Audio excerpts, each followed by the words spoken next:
ಈ ಸಂಚಿಕೆಯಲ್ಲಿ ಮೀನಾ ಸೀರಿಯಲ್ ಏನಾಗಿದೆ ನೋಡೋಣ.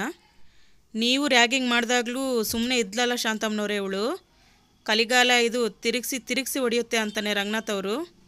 ಇಸ್ಕೋಬೇಕು ಸದ್ದಿಲ್ದೆ ಅಂತಾರೆ. ಎಷ್ಟು ಬಡ್ಕೊಂಡೆ ನಾನು, ಬೇಡವೆ ಅವಳಿಗೆ ಅವಮಾನ ಮಾಡಬೇಡ್ವೆ ಅಂತಾರೆ ರಂಗನಾಥ್ ಅವರು. ಕೇಳಲಿಲ್ಲ ನೀನು ಅಂತಾರೆ ರಂಗನಾಥ್ ಅವರು. ಪ್ರಾಣ ಹೋಗೋ ಸಮಯದಲ್ಲಿ ಕೂಡ ಮೂಕ ಪ್ರಾಣಿಯು ತಿರುಗಿ ಬೀಳುತ್ತೆ ಕಣೆ ಅಂತಾರೆ ರಂಗನಾಥ್ ಅವರು. ಇನ್ನು ಮಾನ ಹೋಯ್ತು ಅಂದಾಗಲೇ ಹೆಣ್ಣು ತಿರುಗಿ ಬೀಳಲ್ವೇನೆ ಅಂತಾರೆ ರಂಗನಾಥ್ ಅವರು. ಇಲ್ಲ ಮಾವ, ಇವ್ರು ಏನೇ ಹೇಳಿದ್ರು ಏನೇ ಅಂದರೂ ನಾನು ಕೇಳ್ತೀನಿ ಮಾವ, ಆದರೆ ನಮ್ಮ ಅಪ್ಪನ ಬಗ್ಗೆ ಯಾಕೆ ಮಾವ ಮಾತಾಡ್ಬೇಕು ಇವರು ಅಂತ ಹೇಳ್ತಾಳೆ ಮೀನಾ. ಹೇ ಏನು ದೊಡ್ಡ ಸೂರ ನಿಮ್ಮಪ್ಪ ಅಂತಾಳೆ ಶಾಂತಿ ಅವರು. ಬಾಯಿ ಮುಚ್ಕೊಂಡು ಸುಮ್ಮನೆ ನಿಂತ್ಕೊಳ್ಳೆ ಅಂತಾರೆ ಶಾಂತಿ ಅವರು ಮೀನಾನ. ಹಲೋ, ನಾನೇನು ಹೇಳ್ಬಾರಿದ್ದು ಹೇಳಿಲ್ಲ, ಇರೋದನ್ನೇ ಹೇಳೋದು ಅಂತಾಳೆ ಶಾಂತಿ ಅವರು. ಏನು ಇರೋದನ್ನೇ ಹೇಳೋದತ್ತೆ ನೀವು ಅಂತಾಳೆ ಮೀನಾ. ನಮ್ಮಪ್ಪನ ಬಗ್ಗೆ ನಿಮ್ಗೇನು ಗೊತ್ತು ಅಂತ ಹೇಳ್ತೀರಾ ಅಂತಾಳೆ ಮೀನಾ ಜೋರಾಗಿ.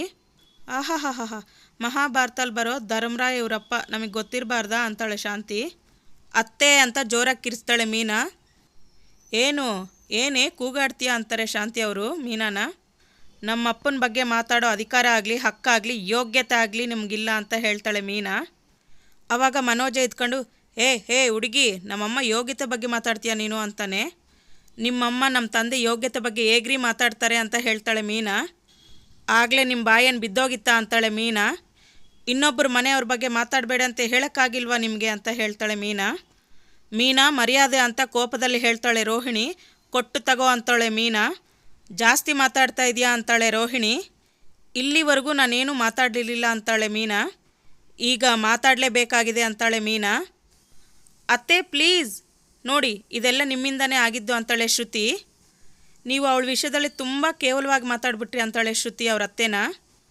ಅವಳ ಹತ್ರ ಕೈ ಮುಗಿದು ಸ್ವಾರಿ ಕೇಳಿ, ಎಲ್ಲ ಸರಿ ಹೋಗುತ್ತೆ ಅಂತಾಳೆ ಶ್ರುತಿ. ಅಯ್ಯೋ ಏನಮ್ಮ ಶ್ರುತಿ ನೀನು, ನಾನು ಇವಳ ಹತ್ರ ಸ್ವಾರಿ ಕೇಳದ ಅಂತಾಳೆ ಶಾಂತಿ ಅವರು.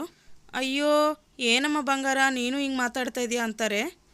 ತಪ್ಪೇನತ್ತೆ, ನಾನು ರೋಹಿಣಿ ಶ್ರೀಮಂತರು, ಮೀನಾ ಬಡವಳು ಅಂತ ತಾನೇ ನೀವು ಅವಳಿಗೆ ಅವಮಾನ ಮಾಡಿದ್ದು ಅಂತಾಳೆ ಶ್ರುತಿ. ಚಿನ್ನದ ಸೂಜಿಗಳು ಆಸೆ ಪಟ್ಟು ಕಣ್ಣತ್ರ ಇಟ್ಕೊಂಡೆ ಚುಚ್ಚೋದಕ್ಕೆ ಶುರು ಮಾಡಿದೆ ಅಂತಾನೆ ರಂಗನಾಥ್ ಅವರು. ಮಲ್ಲಿಗೆ ಹೂವನ್ನು ತಿರಸ್ಕಾರ ಮಾಡೋರಿಗೆ ಇದೇ ಅನುಭವಿಸ್ಬೇಕು ಅಂತಾರೆ ರಂಗನಾಥ್ ಅವರು. ಏನ್ರಿ ಏನು ಅನುಭವಿಸೋದು ನಾನು ಅಂತಾಳೆ ಶಾಂತಿ ಅವರು. ಅಬ್ಬಬ್ಬಬ್ಬ ಬಿಣ್ಣಾಣಿ, ಇಷ್ಟು ದಿನ ಗಂಡಂಗೆ ಚಾಡಿ ಹೇಳಿ ಜಗಳ ಮಾಡಿಸ್ತಿದ್ಲು ಅಂತಾರೆ ಶಾಂತಿ ಅವರು ಮೀನಾನ. ಈಗ ನಾನೇನು ಕಡಿಮೆಣ ಅಂತ ಶುರು ಮಾಡ್ಕೊಂಬಿಟ್ಲು ಅಂತಾರೆ ಶಾಂತಿ ಅವರು ಮೀನಾನ. ಅಬ್ಬಬ್ಬಬ್ಬಬ್ಬ, ಅಲ್ಲ ರೀ, ಅಪ್ಪಿ ತಪ್ಪಿ ನಾನೇನೋ ಒಂದು ಮಾತು ಅಂದ್ಬಿಟ್ನೆ ಅಂತ ಇಷ್ಟು ಜನರ ಮುಂದೆ ಅತ್ತೆ ಅಂತ ನೋಡಿದೆ ಎಲ್ಲರ ಮುಂದೆ ಅವಮಾನ ಮಾಡ್ತಾ ಇದೆಯಲ್ಲ ನೀನು ಅಂತಾರೆ ಶಾಂತಿ ಅವರು ಮೀನಾನ. ಶಾಂತಿ ಸಾಕು ಸುಮ್ಮನಿರು ಅಂತಾರೆ ರಂಗನಾಥ್ ಅವರು. ಜಗಳ ವಿಕೋಪಕ್ಕೆ ಹೋಗ್ತಾ ಇದೆ ಅಂತಾರೆ ರಂಗನಾಥ್ ಅವರು. ಯಾಕ್ರಿ ಸುಮ್ಮನಿರಬೇಕು, ನಾನು ಯಾಕ್ರಿ ಸುಮ್ಮನಿರಬೇಕು ಅಂತಾರೆ ಶಾಂತಿ ಅವರು. ಮದುವೆ ಮಾಡ್ಕೊಂಡಿದ್ದ ತಕ್ಷಣ ಗಂಡನ ಮನೆಗಂತ ಕೋಟಿ ರೂಪಾಯಿ ಆಸ್ತಿ ತಂದೋಳು ನಾನು ಅಂತಾರೆ ಶಾಂತಿ ಅವರು. ಇವಳು ಯೋಗ್ಯತೆಗೆ ಏನಾದರೂ ತಂದಿದ್ದಾಳ ಅಂತಾರೆ ಶಾಂತಿ ಅವರು ಮೀನಾನ. ಎಲ್ಲ ನಾನೇ ಕೊಡಿಸಿದ್ದು ಅಂತಾರೆ ಶಾಂತಿ ಅವರು.